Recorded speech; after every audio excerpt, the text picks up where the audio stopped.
I was bringing homemade chicken soup to my son Gabriel. He was fighting through chemo, and all I wanted was to see him smile, even if just for a moment. But when I turned into his driveway, my world ended. Right there, parked in front of my son's house, was my husband's car. And in the back seat of Jennifer's car, my daughter-in-law's car. I saw William's head pop up. He was half-dressed. And the look on his face. He was completely lost in whatever she was doing to him. 35 years of marriage. And this is how I found out. I took a step closer. And that's when I heard words that would destroy my family forever.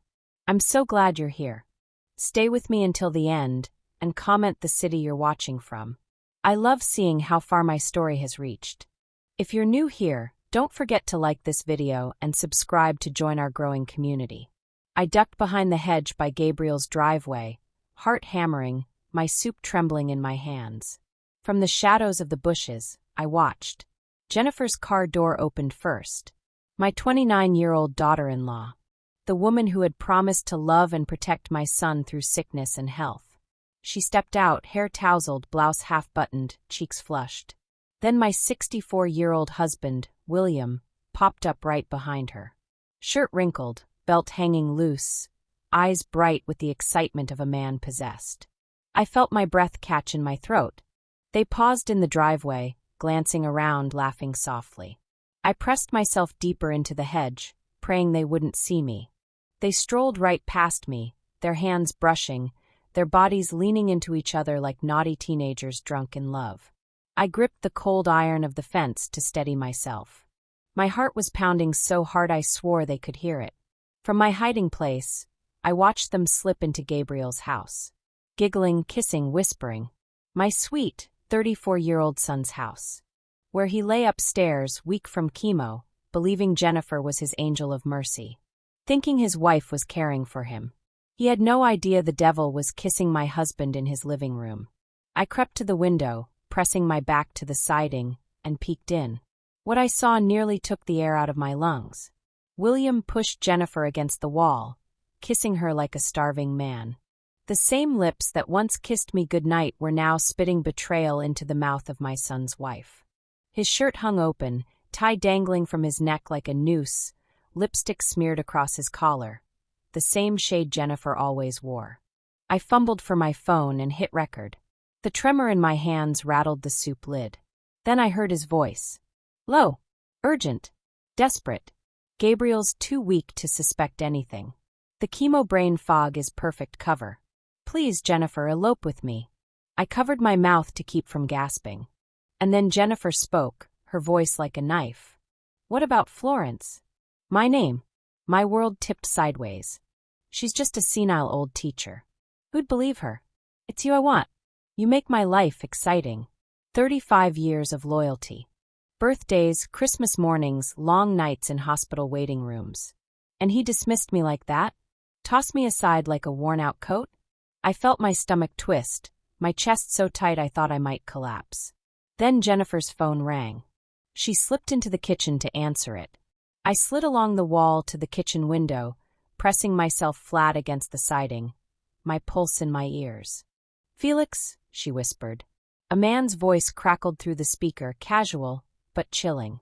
Once we transfer the business wealth, we can eliminate both of them from the equation.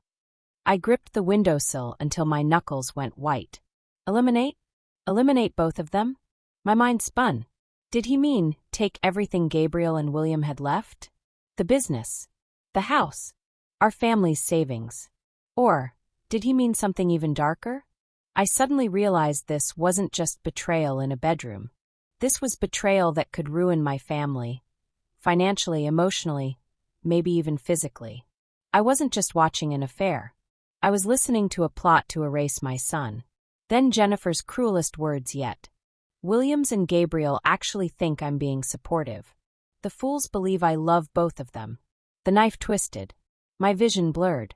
Her words sliced me open. I shifted in shock. And crack! A twig snapped under my shoe. Jennifer's head whipped toward the window. Her eyes narrowed, scanning the yard with predator suspicion. For one terrifying second, I thought she had seen me. I ducked lower, every muscle rigid, heart pounding in my ears. If she saw me, it was over. A long, tense beat passed, then mercifully William's voice floated from the living room. "Jennifer, come here, baby." Her suspicion melted. She turned away. Instinct took over. I didn't waste a second.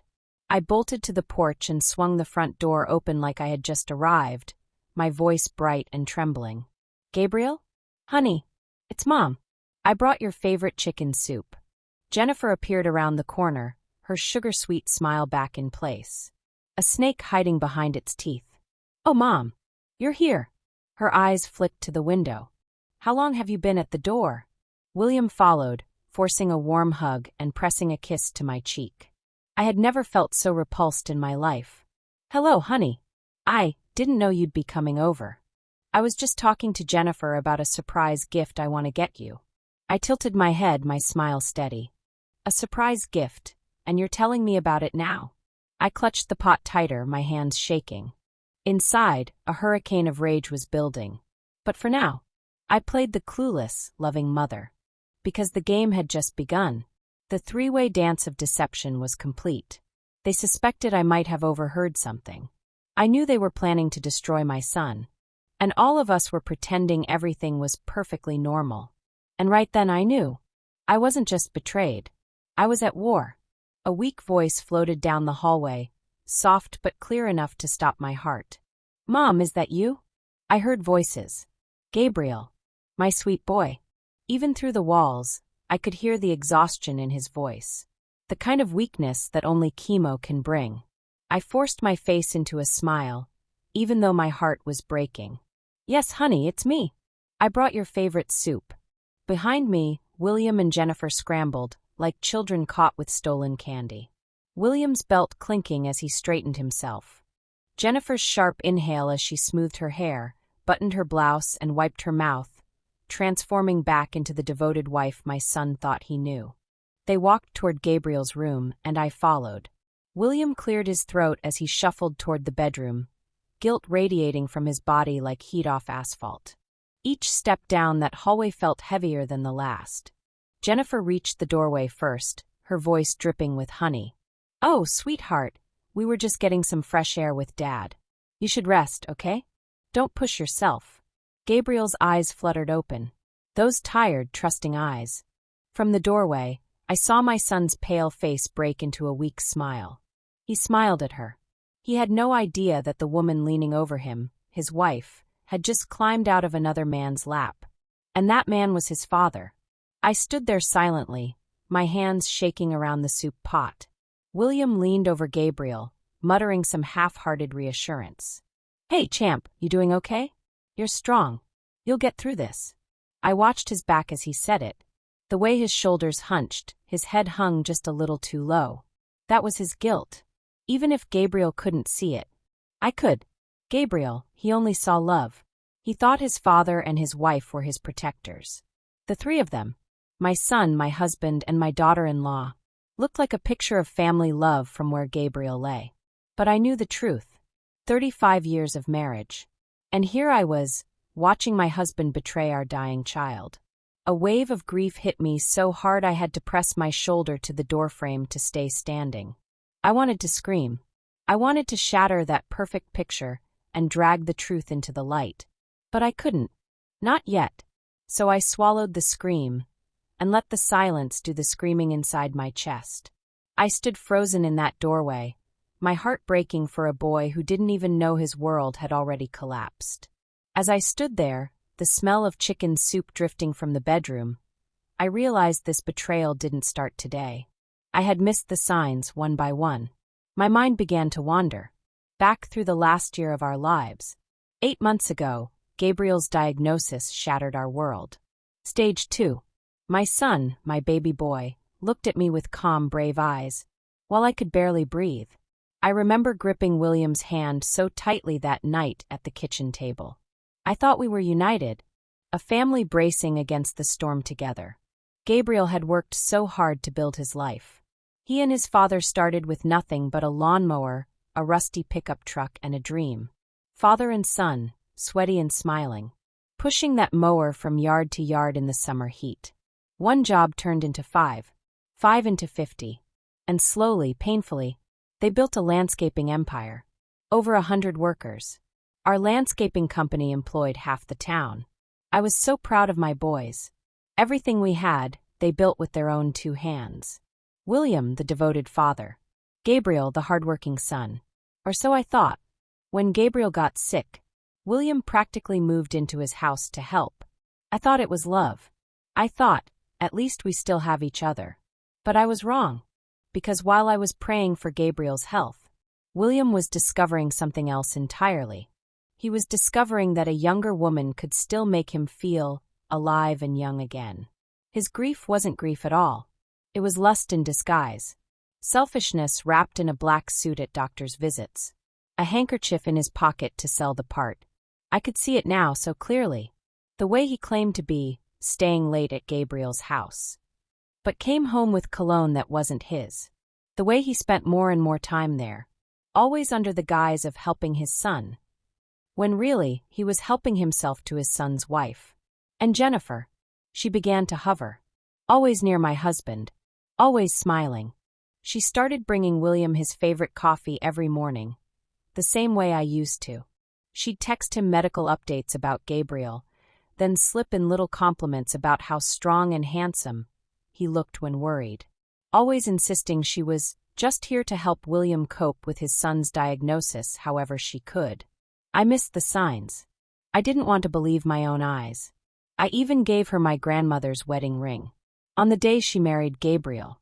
I can still feel her hand in mine as I slid the gold onto her finger. Believing I was gaining a daughter. I see the family dinners now in my mind. Her rubbing Gabriel's shoulders. Laughing with William. While I praised her for being so sweet, so selfless, so perfect. But behind that smile, she was studying everything. The house. The business. Our bank accounts. Our weaknesses. And William. Oh, William. He just beamed at her like a fool.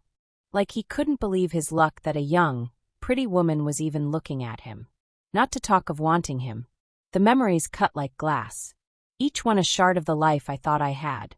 I gripped the doorframe and took a shaky breath.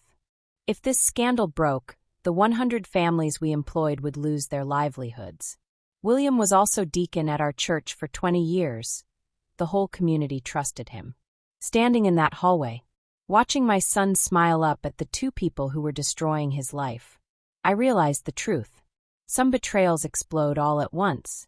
But this one, it had been creeping into my life for months. I just hadn't seen it until it was too late. But that day in Gabriel's hallway, I finally opened my eyes. And I would never close them again.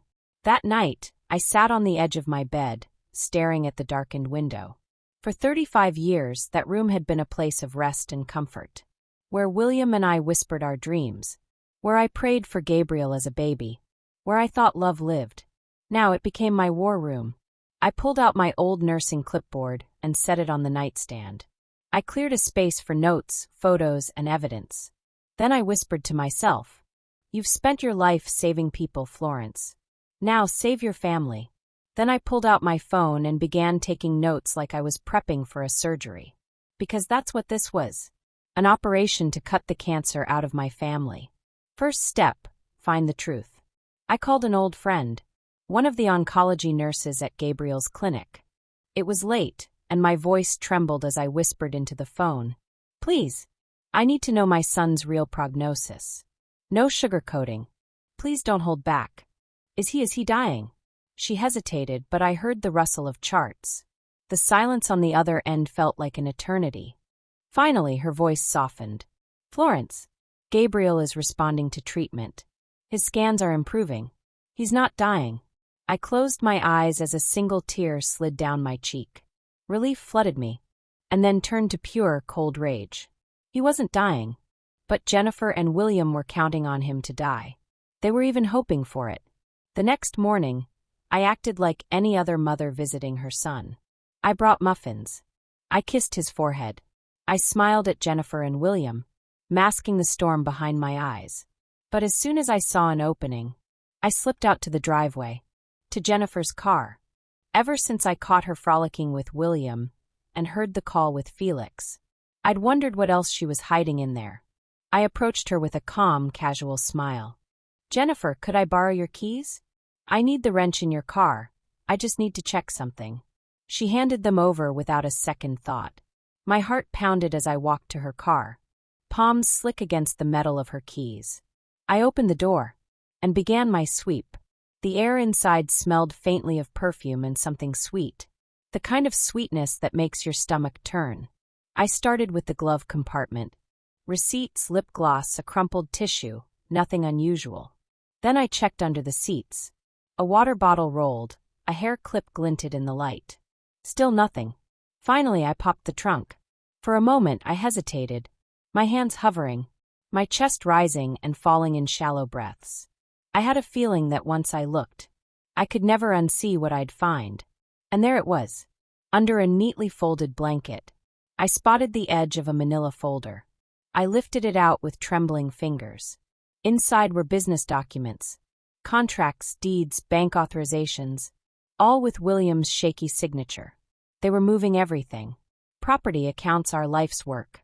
But as I dug deeper, my fingers brushed against something else. A second folder. I opened it, and the world seemed to tilt beneath me. Photographs. William and Jennifer. In parking lots. In hotel rooms. In each other's arms. Laughing like teenagers. My stomach twisted, while rising in my throat. She wasn't just seducing him. She was documenting it. I flipped through the photos with trembling hands. Each one was worse than the last. William kissing her neck in a dimly lit parking lot. Jennifer straddling him in the front seat of his car. Both of them smiling like they hadn't a care in the world, while my son was fighting for his life in the bedroom next door. And then, I froze. On the back of one photo, in bold black marker, was a single number, $800,000 circled in red ink. I blinked, thinking my eyes were playing tricks on me. I turned over another photo. The same number, $800,000. Then I saw it, 8 different amounts scribbled in the corner of another photo, all adding up to $800,000. My hands shook as I rifled deeper, praying I was wrong. But the truth was waiting, and there it was, a bank statement. 8 payments, each one pulled straight from our family business account, and deposited directly into Jennifer's account. My knees went weak.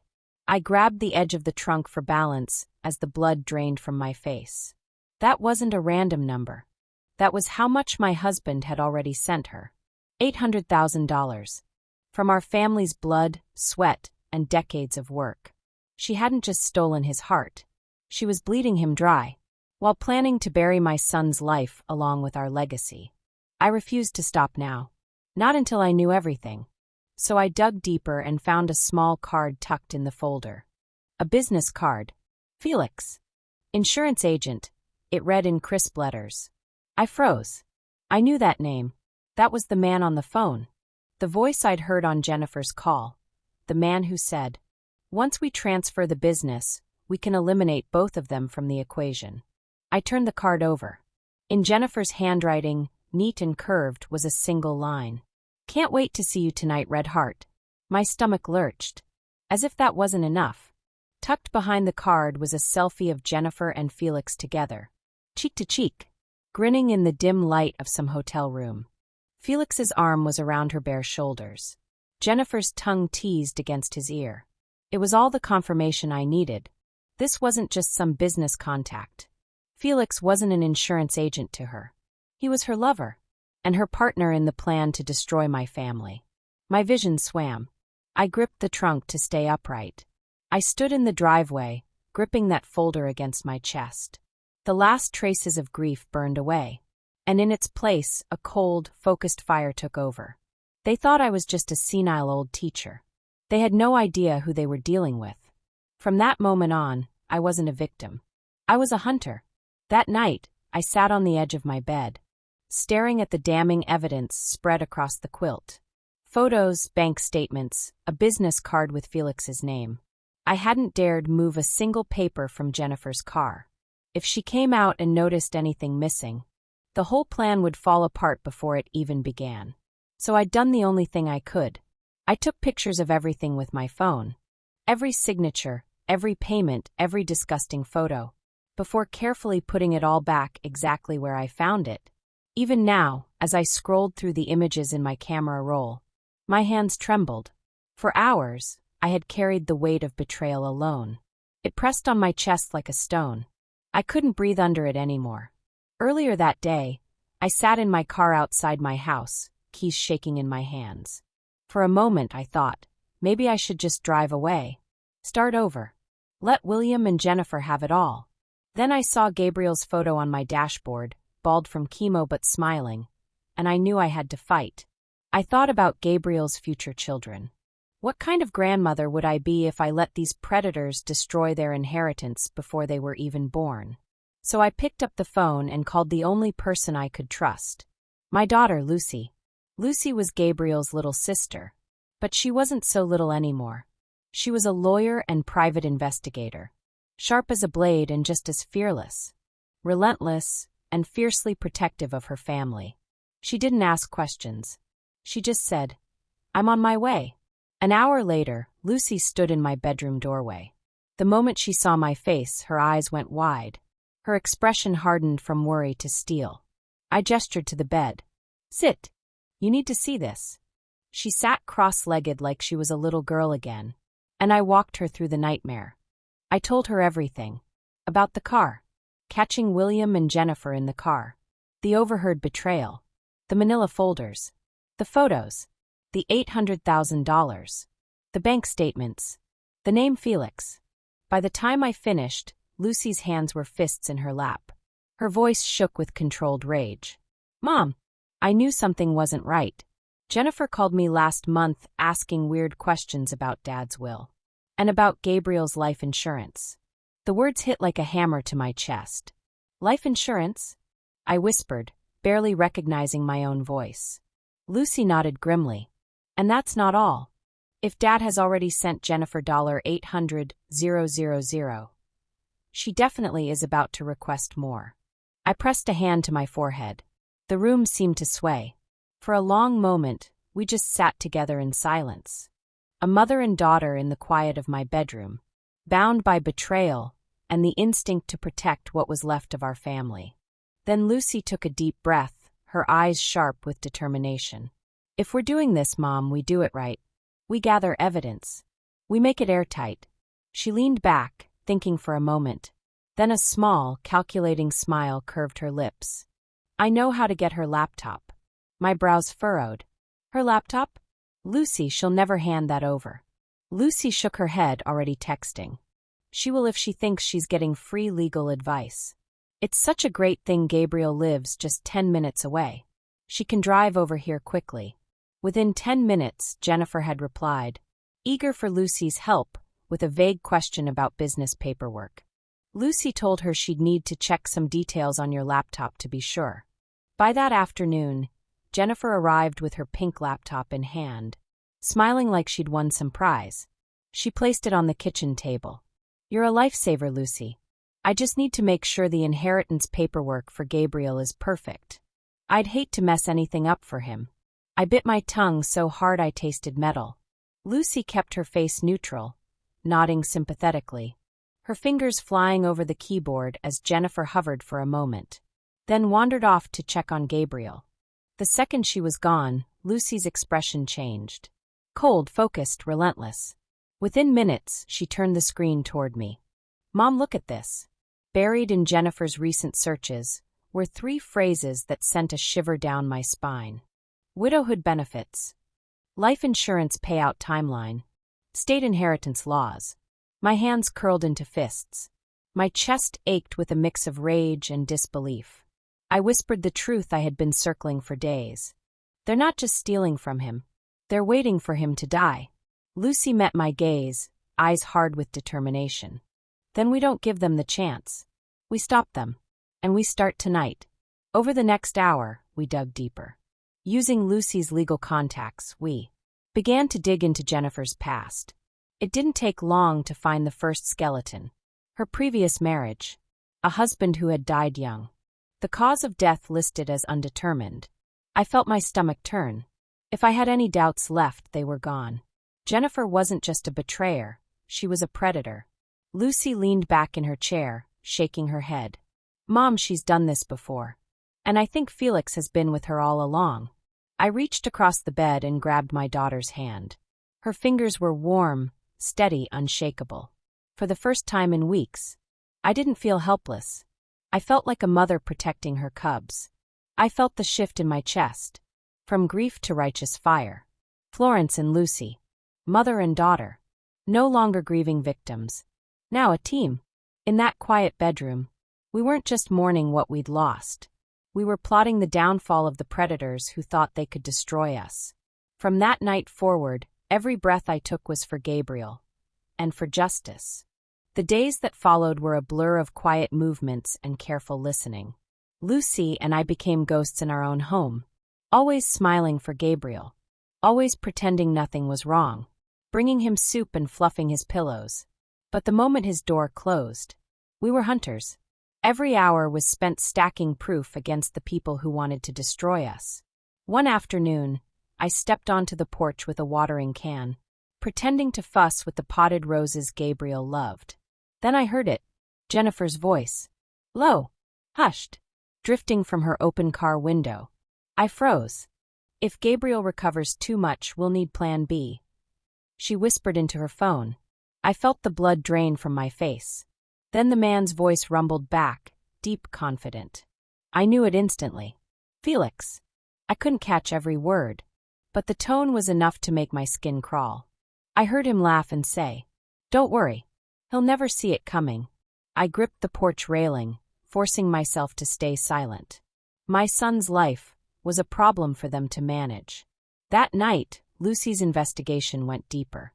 She had a way of pulling threads until secrets unraveled. "Mom," she said, scrolling through her laptop, "I think I've found a pattern." On the screen were files and newspaper clippings. Jennifer's first husband, dead young, cause undetermined. Another man she was linked to, widower within a year of their relationship. Felix appearing quietly in the background of old photos and social media likes. Lucy's voice hardened. She targets sick husbands, and Felix helps her take everything. I stared at the screen, my hand pressed to my mouth. The next step was proving William's role. And the truth cut deeper than I imagined. Lucy managed to get into the cloud storage linked to Jennifer's phone. Inside were the same photos I had seen in her car. And more.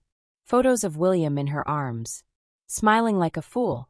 And beneath some photos, numbers, dates, payment amounts. Lucy inhaled sharply.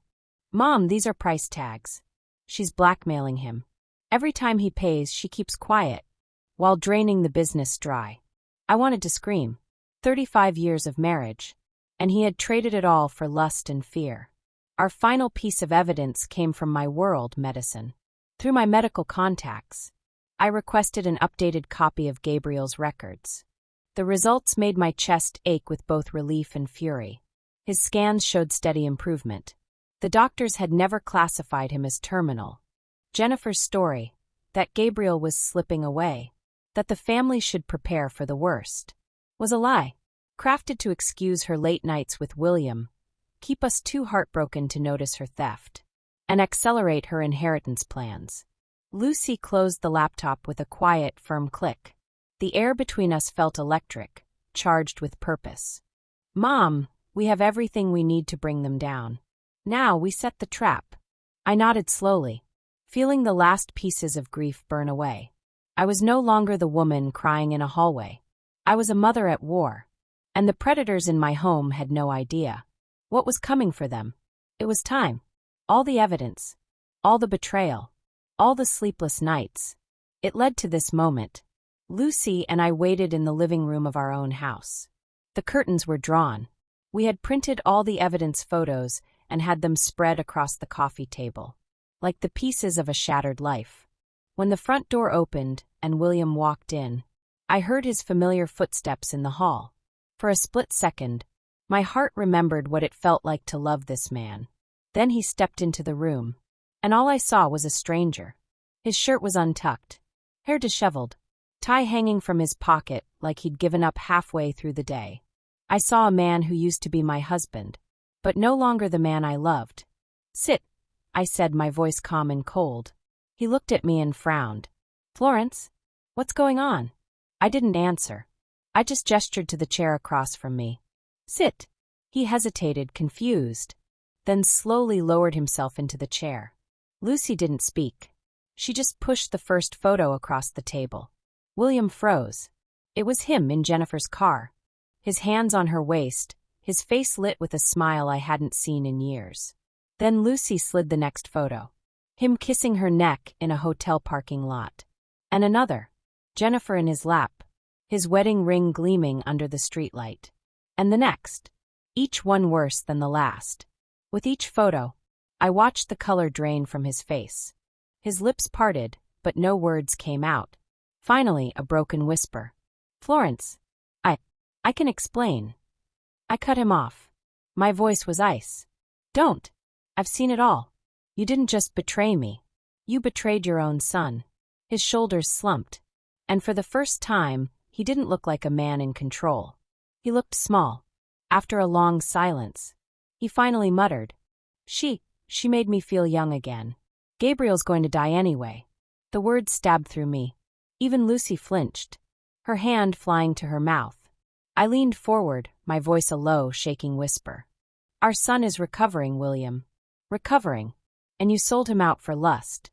You let a woman use you to steal from your own child. He winced like every word was a lash. The weight of his choices seemed to crush him into the chair. For a moment, he looked like he might fight back. But instead, his face crumpled. He dropped his head into his hands. Finally, the dam broke. He covered his face and mumbled through his fingers. She has photos. She threatened to show Gabriel. She said Gabriel would hate me forever if he saw them. She said she'd ruin me if I didn't give her the money. Lucy's voice was sharp as a blade. She already has, Dad. You ruined yourself. I felt something in me break. The last thread tying me to the man I had married. And for the first time, I felt nothing. No pity.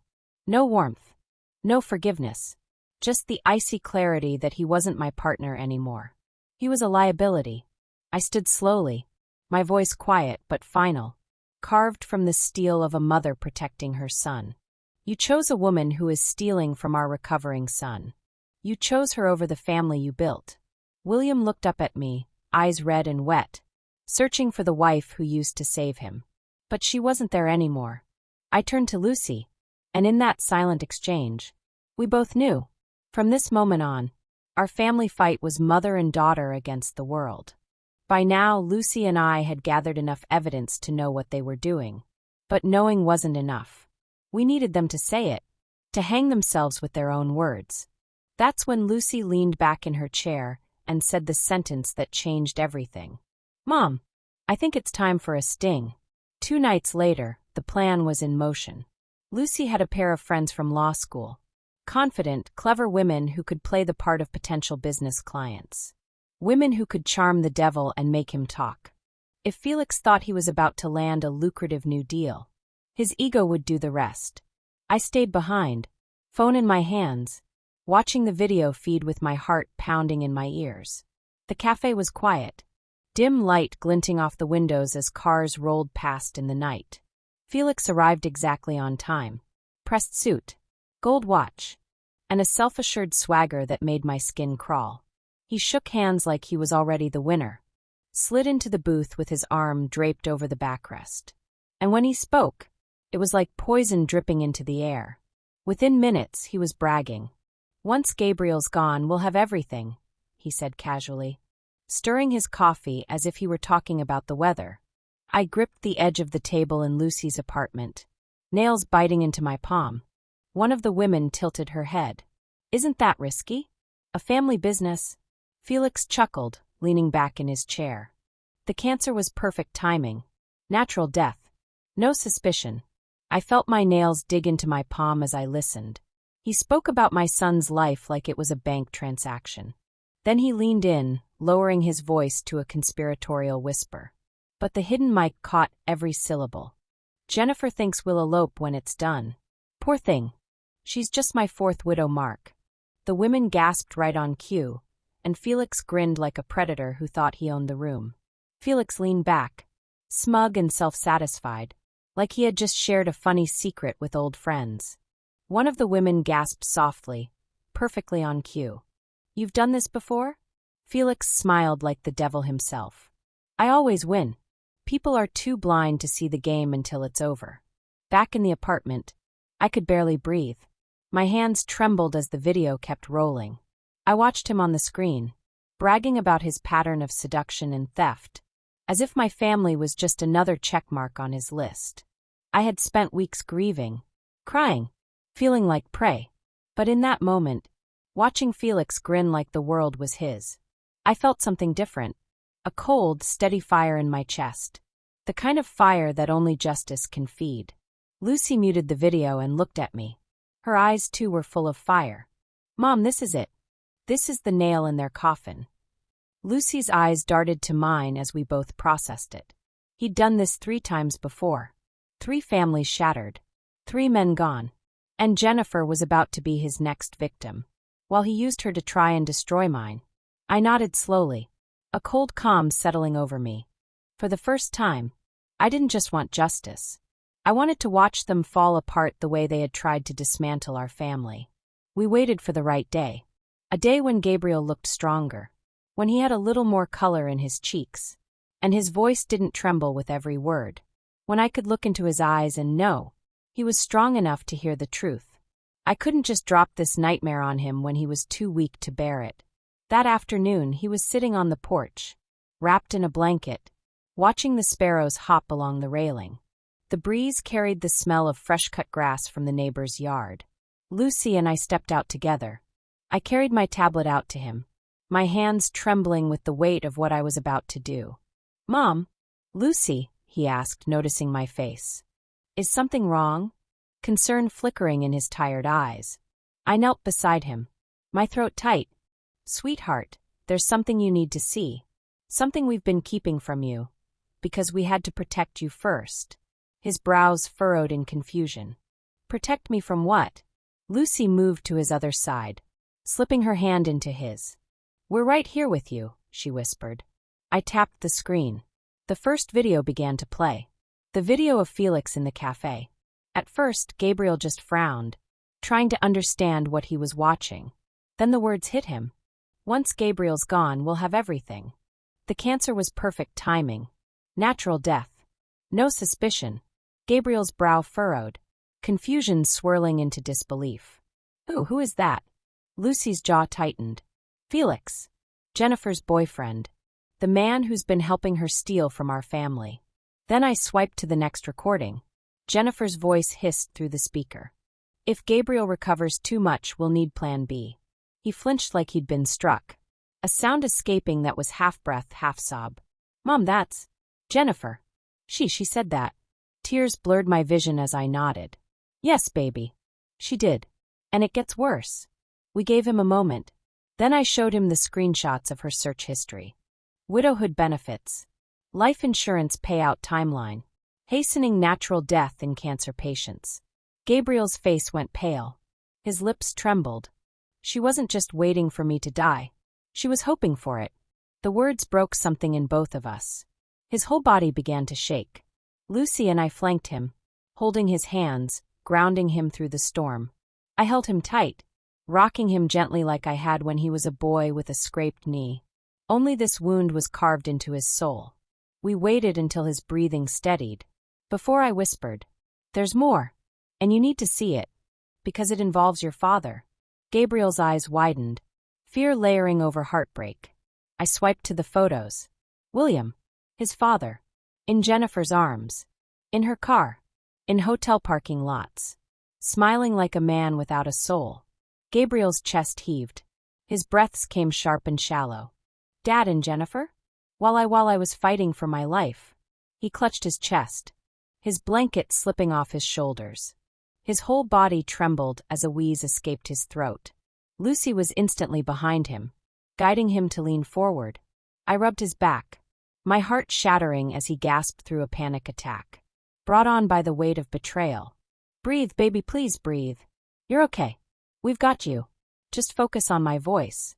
It took long, aching minutes, but finally his breathing slowed. His hands were still trembling. when he whispered through cracked lips. I don't have a father anymore, do I? Tears blurred my vision as I kissed the top of his head. You have me. And you have your sister. And we are going to make this right. Dad and Jennifer? He whispered again. While I fought for my life. I stroked his hair and whispered back. I'm so sorry, my love. But I swear to you, they will never hurt you again. In that moment, we weren't just mother, daughter, and son. We were survivors, bound by betrayal, and fueled by the same quiet, burning need for justice. We waited a week for Gabriel to regain some strength, just enough to sit at the head of the dining table at my house, wrapped in a soft gray sweater, his eyes clearer than I'd seen in months. Lucy and I dressed the table like it was any other family dinner. Candles flickered. Roast chicken filled the room with warmth. If a stranger walked in, they would think nothing was wrong. But tonight, this table wasn't for dinner. It was a stage, and I was ready to end the play. The doorbell rang. I opened the door to find Jennifer. Her face stretched into a wide, sugary smile. Florence. Oh, I'm so glad we're doing this. Gabriel needs all the positivity he can get. She swept inside in a cloud of perfume, heels clicking on the tile. Behind her shuffled William. He didn't look at her. Not once.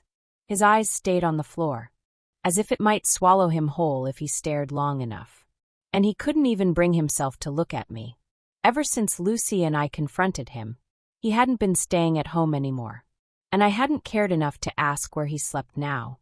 In the days leading up to this dinner, we'd suggested that Gabriel move in with me, so I could care for him properly, while Jennifer enjoyed a little time to herself, a luxury she hadn't had, supposedly, since Gabriel's diagnosis.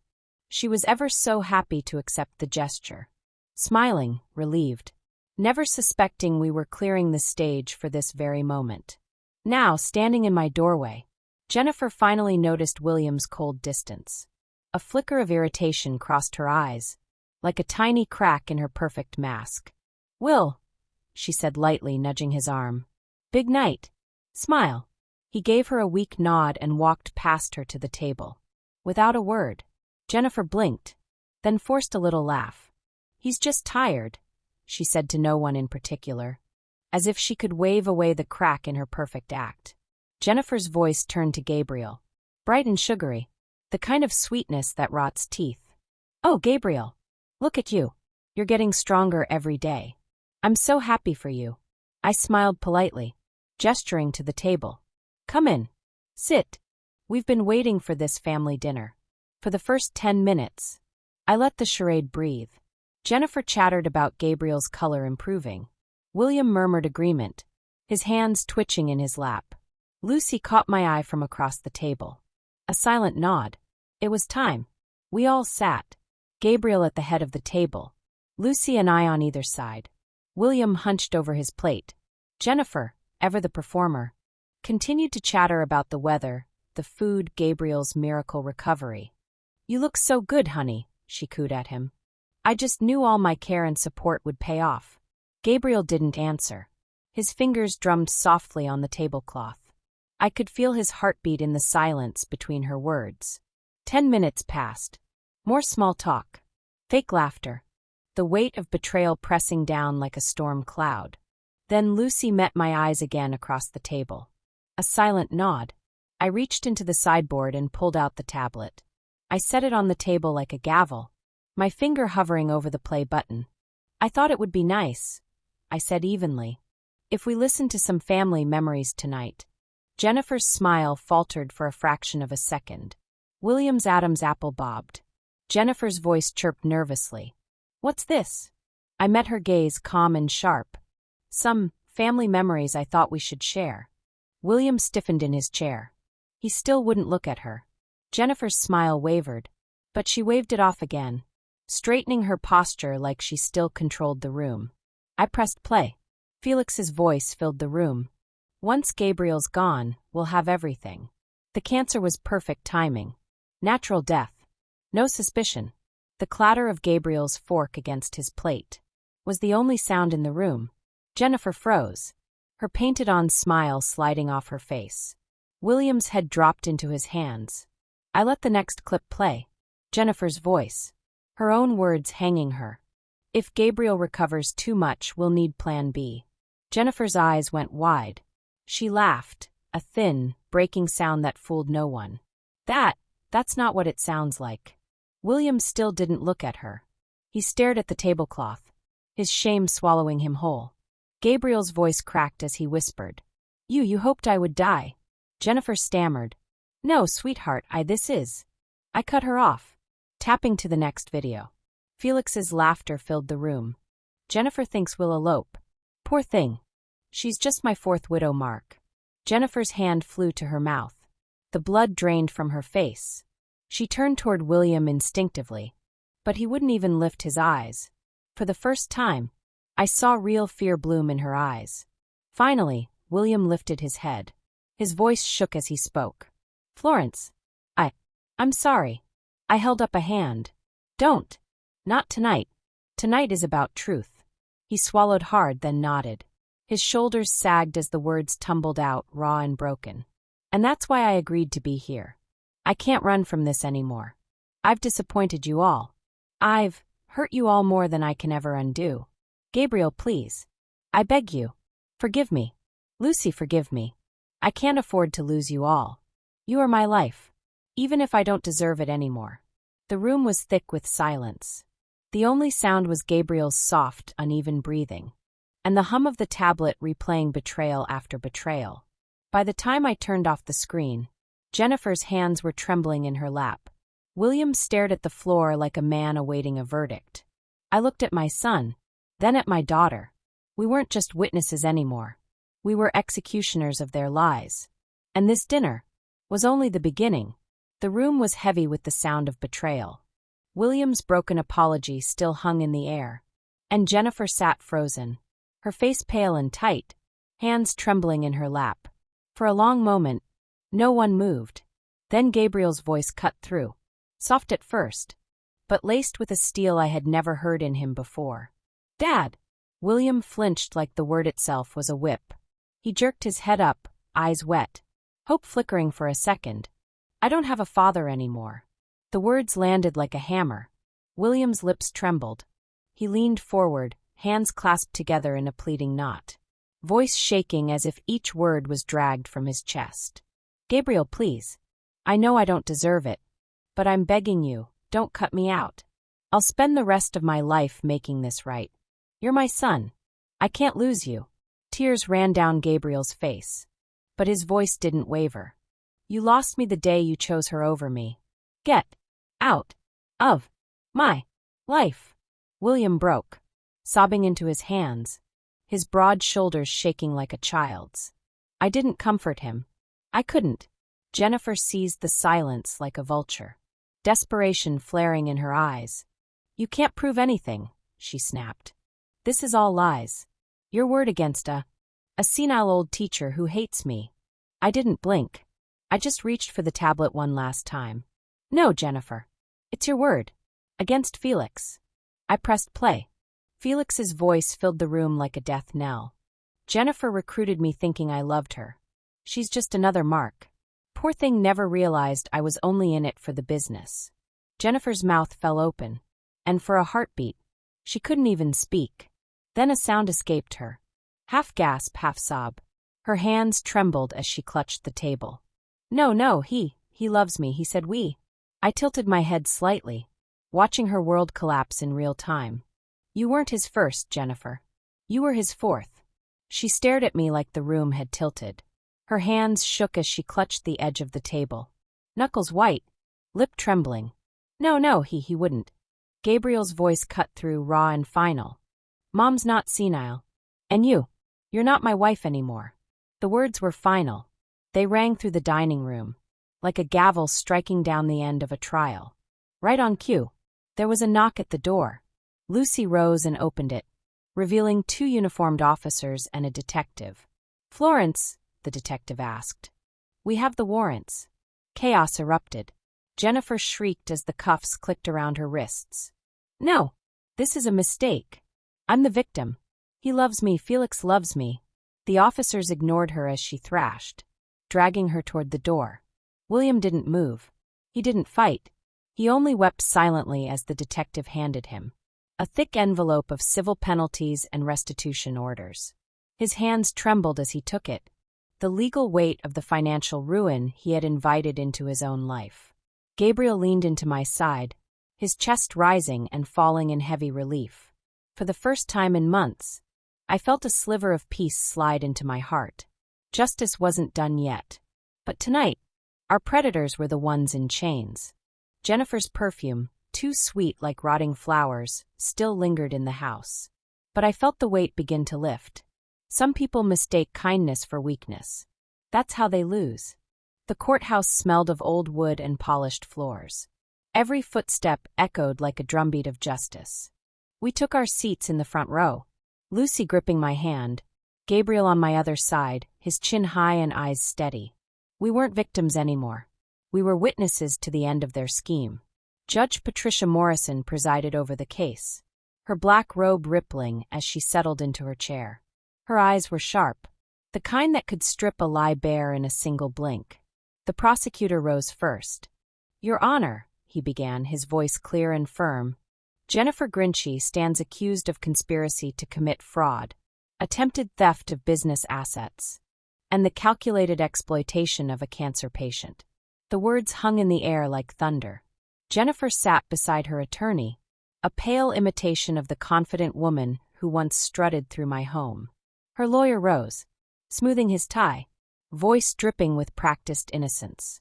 "Your Honor, my client was a devoted wife caring for her sick husband.